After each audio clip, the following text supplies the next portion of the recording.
नमस्कार।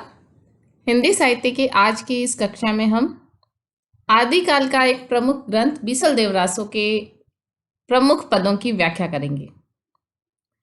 विद्यार्थियों, जैसा कि आप जानते हैं कि बीसल देवरासो, जिसे कहीं कहीं बीसल देव रास के नाम से भी जाना जाता है, ये आदिकाल का एक प्रमुख ग्रंथ है। रासो काव्य की जो प्रमुख प्रवृत्ति है, वीर रस का वर्णन, वीरत्व की भावना से ये थोड़ा अलग है और इसमें श्रृंगारिक रास ग्रंथ इसे कह सकते हैं। इसीलिए इसके नाम के साथ रासों की अपेक्षा रास शब्द अधिक अभिहित होता है। बीसलदेव रास की जो कथा है, ये प्रमुख रूप से इसके परिचय में हमने बताया था कि यह सांबर के शासक बीसलदेव के से संबंधित ये कथा है। ये उस समय की कथा है जब बीसलदेव, जिसे इतिहास में विग्रहराज चतुर्थ के नाम से भी जाना जाता है, उसका विवाह राजमती नाम की राजकुमारी से होता है। और एक दिन विवाह के पश्चात बीसलदेव ने गर्व करके कहा कि मैं कितना बड़ा राजा हूँ, मेरे अजमेर जैसा गढ़, आना सागर जैसा सरोवर और नवलक्षी सांबर जैसा देश है, जैसलमेर तक मेरे थाने में है। राजमती ने कहा कि आपको इस प्रकार गर्व करना उचित नहीं है, बहुत से राजा आपसे बढ़कर भी हैं। एक उड़ीसा के राजा को लीजिए जिनके हीरों की खान है। रानी का ताना सुनकर बीसलदेव बहुत अधिक अप्रसन्न हो जाता है और वह इस रानी के द्वारा दिए गए इस ताने को सुनकर ये प्रण लेता है कि मैं स्वयं उड़ीसा जाकर देखूंगा, उड़ीसा के राजा के हीरों की खान देखूंगा। राजा बीसलदेव चला जाता है उड़ीसा और बीसलदेव के विरह में रानी व्याकुल हो जाती है। वो बहुत अधिक विलाप करती है और 12 मासा वर्णन में कवि ने रानी के इन्हीं 12 महीने के दुखों का वर्णन किया है। बाद की कथा है कि 12 महीने के पश्चात पुनः बीसलदेव अजमेर की ओर प्रस्थान करता है और उसके पश्चात राजा बीसलदेव और रानी राजमती का पुनर्मिलन होता है। प्रस्तुत जो आज हम व्याख्या के अंश पढ़ेंगे वह प्रमुख रूप से राजमती के विरह से संबंधित पद है। जब राजा बीसलदेव उड़ीसा प्रस्थान कर चुका है और उसके वियोग में रानी राजमती की जो स्थिति है उसका वर्णन इन पदों में किया गया है। पहला पद हम देखते हैं। गज गमणी मृगलोचनी नारी, शीस संबरई दिन गणई, सायदन उबी राजदुआरी, नाह न देसई, चिहु दिशा जिणकाय हो ओलगाण किनारी, जाय दिहाड़े जूरता।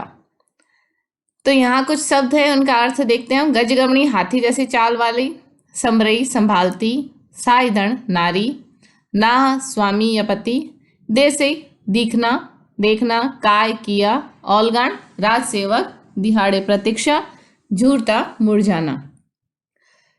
प्रस्तुत जो छंद है वह ब्रजनारायण पुरोहित द्वारा संपादित जो पुस्तक है, कवि नरपति नाला द्वारा रचित बीसलदेव रास काव्य कृति से उद्धृत किया गया है।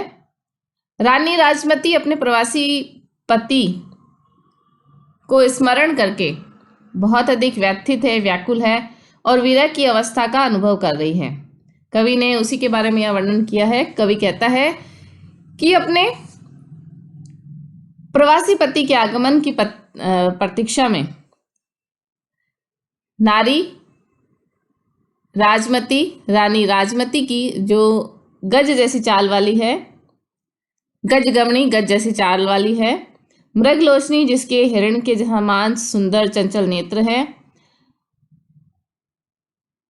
शीस संबारी दिन गणे, वह गजगमनी मृगलोचनी नारी राजमती अपने सिर को संभालती है, सिर के बालों को संभालती है और पति के आने के दिन गिन रही है। सायदन उबी राजदुआरी,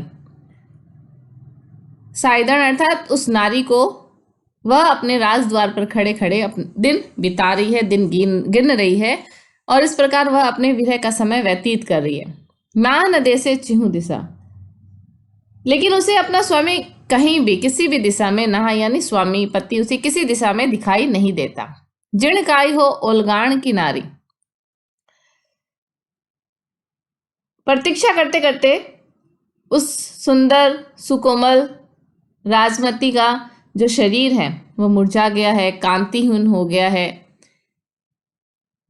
जो उसके शरीर में जो थकान आ रही है उसे दर्शाता है, और इस स्थिति से राजमती और अधिक दुखी होती है और वह विधाता से कहती है, जिणकाई हो ओलगाण की नारी, मुझे क्यों ओलगाण यानी राज सेवक, किसी राजा की पत्नी क्यों बनाया। यदि मैं, इसमें ये बहुत अधिक व्यंजना की बात है कि यदि मैं किसी साधारण घर की या साधारण पुरुष की नारी होती तो मेरा शरीर भी इतना कोमल नहीं होता और मुझे इस प्रकार से थकान का अनुभव नहीं होता, इस प्रकार से कांति विहीन नहीं होती। इतनी अधिक कोमलांगी होने के कारण वह इस विरह के कारण अत्यधिक पीड़ा का अनुभव कर रही है, और वह उसके शरीर में जो थकान उपस्थित हो रही है उससे अभिव्यक्त हो रही है। साधारण व्यक्ति की पत्नी को इतने दुख का सामना नहीं करना पड़ता। तो प्रस्तुत जो ये पद है इसमें राजमती के वियोग का वर्णन किया गया है, उसकी स्थिति का वर्णन किया गया है। रानी के अंगों के लिए गज, गामिनी, मृगलोचनी जैसे उपमानों का प्रयोग किया गया है। इसमें कवि ने अपनी कल्पना शक्ति का प्रयोग किया है जो हमें दिखाई देता है। भाषा की दृष्टि से देखें तो राजस्थानी भाषा का सौंदर्य इसमें दृष्टिगत होता है, और प्रमुख रूप से जो इसकी व्यंजना शक्ति है जिसमें वो कहती है कि यदि ओलगाण की नारी हूं इसलिए मुझे इतना कष्ट सहन करना पड़ रहा है, तो यहाँ अभिव्यक्त हो रहा है कि मनुष्य को जितना अधिक सुख और आराम प्राप्त होता है वह दुखों को सहन करने में उतना ही पीछे रह जाता है।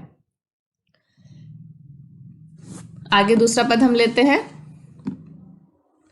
सुने सहेली कहूं एक बात, मारी फरकई दहिणो गात, महे क्यों होली खेलन जाए, ओल घाना की गोरड़ी आंगुली काटता निगली जे बाय। यहाँ राजमती का ही वर्णन किया है, ब्रजनारायण फड़ोई द्वारा संपादित पुस्तक में से ही प्रस्तुत अंश लिया गया है, और यह राजमती के विरह वर्णन को प्रदर्शित करने वाला एक पद है।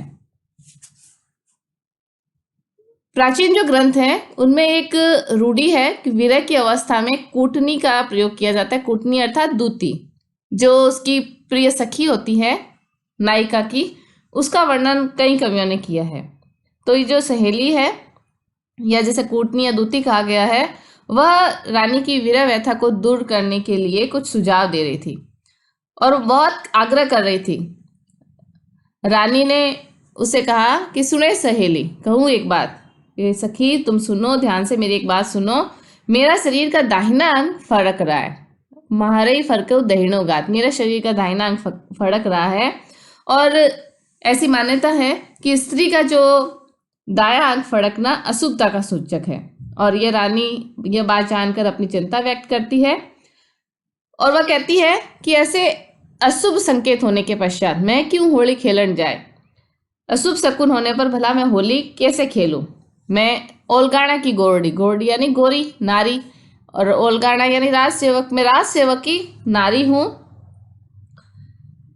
तू तो जो बात कह रही है बार बार आग्रह कर रही है, ऐसा लगता है कि तुझे बात कहने का मैंने मौका दिया, अभी मैं व्यथा में हूँ, दुख में हूँ, तो मैंने एक प्रकार से तुम्हें अपना मित्र मानकर, दोस्त मानकर, अपनी सखी मानकर बात कहने का मौका दिया, लेकिन तू तो उंगली पकड़ के पूरी बाहीं पकड़ लेना चाहती है। तू मुझे इस प्रकार से जो आग्रह कर रही है, इस प्रकार से तू मुझे जो इस प्रकार के बार बार मुझे सुझाव दे रही है, ये उचित नहीं है, क्योंकि मेरे दाहिने अंग फड़क रहे हैं और दाहिना अंग अपशकुन की निशानी है।